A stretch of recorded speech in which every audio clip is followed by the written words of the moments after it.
नमस्कार मंडळी.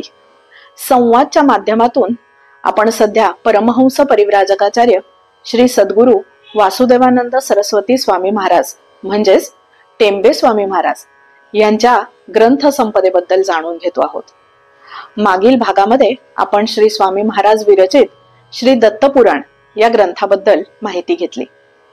आजच्या या भागामध्ये आपण श्री स्वामी महाराजांनी रचलेला श्री दत्त महात्म्य या ग्रंथाबद्दल जाणून घेणार आहोत.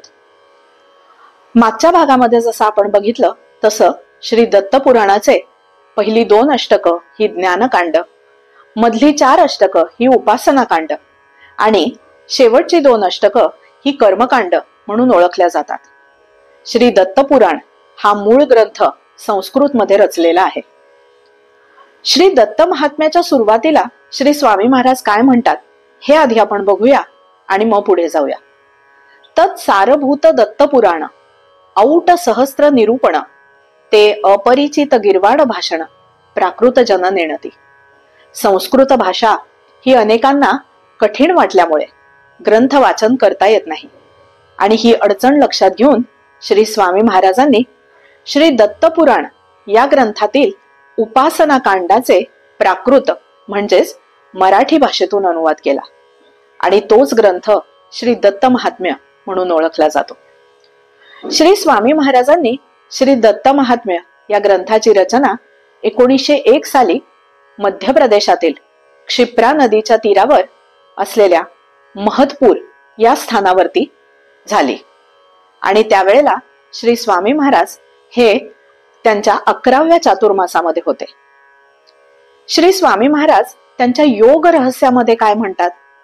ज्ञान, कर्म आणि भक्ती या तिन्ही गोष्टी जेव्हा एकत्रित येतात तेव्हाच त्या परमतत्वाची, त्या शांती स्वरूप परमात्म्याची, त्या आनंद तत्वाची प्राप्ती होते. त्यानुसार श्री दत्त महात्म्यामध्ये प्रत्येक साधकाला, प्रत्येक भक्ताला आपापल्या अधिकारानुसार, आपापल्या आवडीनुसार या ग्रंथामध्ये हवं ते निश्चितपणे सापडतं आणि त्यातूनच प्रत्येक भक्त आनंद स्वरूप असलेल्या त्या परमात्मा तत्वाची अनुभूती देखील घेऊ शकतो. आपण आता या ग्रंथाच्या प्रासादिकतेकडे वळूया. भक्ती मार्गावरील हा एक सर्वात श्रेष्ठ ग्रंथ म्हणून ओळखला जातो आणि या भक्तीचा महिमा कथन करत असताना श्री स्वामी महाराज म्हणतात, जडो कोणतीही भक्ती तरी अनुक्रमेती पुढे होईल पराभक्ती ही युक्ती भगवंताची. बघा, अर्थी, आर्त, मुमुक्षु आणि मुक्त यापैकी भक्त कुठल्याही पायरीवर का असेना क्रमाक्रमाने तो वर चढून पराभक्ती म्हणजेच श्रेष्ठ भक्तीपर्यंत निश्चितपणे पोहोचतो आणि हे स्वामी महाराजांच्या माध्यमातून साक्षात श्री दत्तप्रभूंनी आपल्याला सांगितलं आहे. जे नानोपाय मुक्तीचे ते सर्व कष्टांचे, सुलभ साधन भक्तीचे हे सुखाचे साधन आणि म्हणूनच भक्तीचा हा असा थोर महिमा आहे.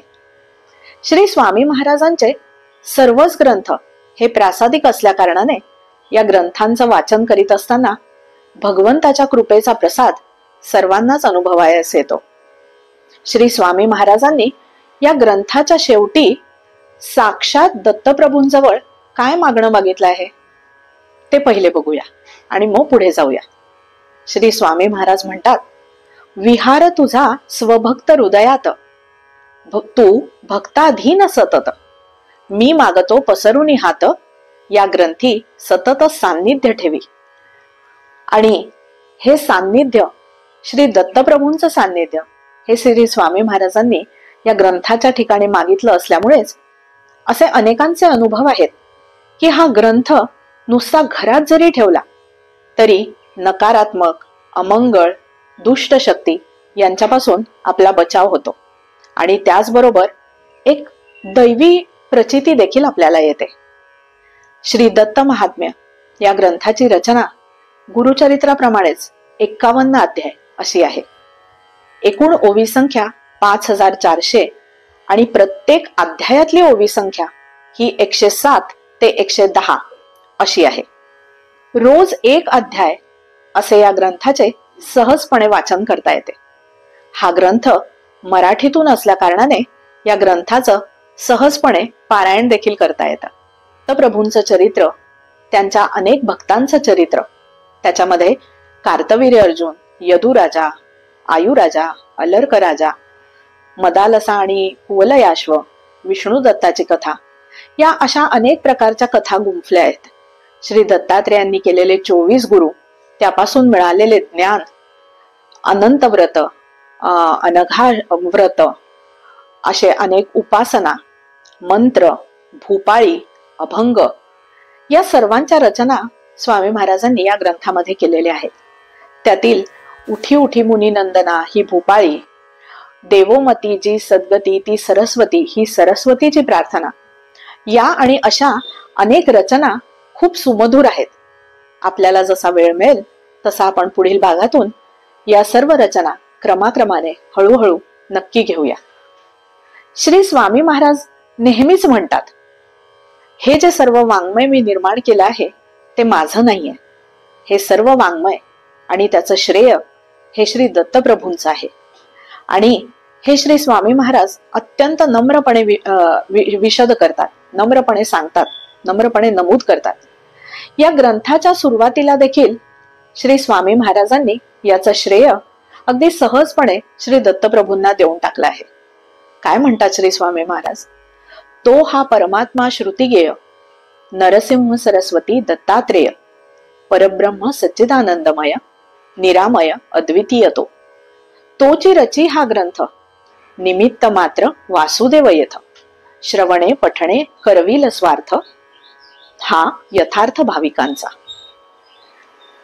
खर तर मंडळी, या ग्रंथावर आणि त्यातील प्रत्येक ओवीवर खूप काही बोलता येईल असा हा श्रेष्ठ ग्रंथ श्री दत्त महात्म्य. आजच्या काळामध्ये जेव्हा माणूस एकटा पडत चालला आहे, त्याला साथ द्यायला कोणी नाही, या खडतर जीवनातून मार्गक्रमण कसं करायचं याचं मार्गदर्शन देणारं कोणी नाही, त्यावेळी हा ग्रंथ निश्चितपणे आपली सोबत करतो, आपली साथ करतो, आपल्याला दिलासा देतो, विश्वास देतो आणि आनंद देखील देतो. जगण्याची नवीन उमेद आपल्याला हा ग्रंथ देतो. या ग्रंथांमध्ये दत्तभक्तांच्या अनेक कथा आहेत आणि श्री स्वामी महाराज आपल्याला त्या कथांमधून खूप मोठं तत्व अगदी सहजपणे समजावून सांगतात, शिकवून जातात. आजच्या काळामध्ये खरं तर या कथा आणि त्यातील गूढार्थ हा समजून घेणं खूप आवश्यक झालं आहे. त्यातून आपल्याला जगण्यासाठी एक नवीन संदेश, एक नवीन बळ प्राप्त होतं. याच्यावर आपण पुन्हा कधीतरी सविस्तरपणे बोलूया. आजच्या या ग्रंथ परिचयातून जर कुणाला हा ग्रंथ वाचण्याची प्रेरणा झाली, इच्छा झाली, तर त्यांनी ते निश्चितपणे करावे आणि श्री स्वामी महाराज आपल्या पाठीशी आहेत ही दृढ श्रद्धा बाळगावी. या ग्रंथाच्या प्रस्तावनेमध्ये एक प्रस्तावना परमपूज्य श्री बाळशास्त्री हरदास यांनी लिहिलेली आहे आणि ती प्रस्तावना खूप विलक्षण बोलकी आहे. ते काय म्हणतात? ते म्हणतात, ईश्वर अस्तित्ववाद्यांनी ईश्वराच्या अनुभूतीचे जे प्रयोगशास्त्र सांगितलं आहे ते प्रत्यक्ष प्रयोगात आणणे हा खरा प्रामाणिकपणा. आणि मला असं वाटतं हाच खरा आध्यात्मिकतेचा मार्ग आहे. त्यामुळे प्रत्येकाने या ग्रंथाच्या अभ्यासातून हा प्रामाणिक प्रयत्न जरूर करावा आणि मग त्या परमेश्वराचे, त्या ईश्वराचे अस्तित्व आहे किंवा नाही हे स्वतःशीच ठरवावे. दत्त तत्व हे एक व्यापक तत्व आहे. दत्त म्हणजे देऊन टाकलेला. ज्या परमात्म्याने अत्रि ऋषी आणि अनसूया मातेच्या भक्तीचा भाव पाहून स्वतःलाच त्यांना देऊन टाकलं, ज्याच्याबद्दल असं म्हटलं जातं की तो भक्ताधीन आहे, तो स्मर्तृगामी आहे. तुम्ही स्मरण केल्याबरोबर तो तुमच्या समोर हजर होतो. सत्व रजतम या त्रिगुणांच्या अतीत आहे, पलीकडे आहे. त्या आपल्यातीलच दत्त तत्वाला आपण आपलंसं करून घेण्याचा शुद्ध, सात्विक आणि सत्य संकल्प आजच्या दिवशी करायला काय हरकत आहे? त्यानिमित्ताने आपल्यातील आपण दत्त तत्व काय आहे, व्यापक तत्व काय आहे हे निदान ओळखायला एक पाऊल तरी पुढे टाकूयात. श्री स्वामी महाराजांचीच एक दत्तप्रभूंची आरती आहे. त्याच्यामध्ये श्री स्वामी महाराज म्हणतात, वास तुझा ब्रह्मांडी चालक तू देवा, अससी तू सर्वांचा आनंद ठेवा.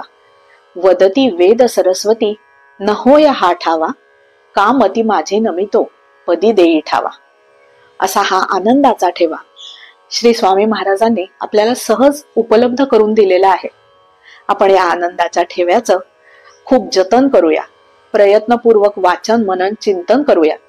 त्याच्यातून आपण तर समृद्ध होऊच या, पण आपल्या भावी पिढीला, आपल्या आजूबाजूच्या लोकांना आपण ह्यातून समृद्ध करूया.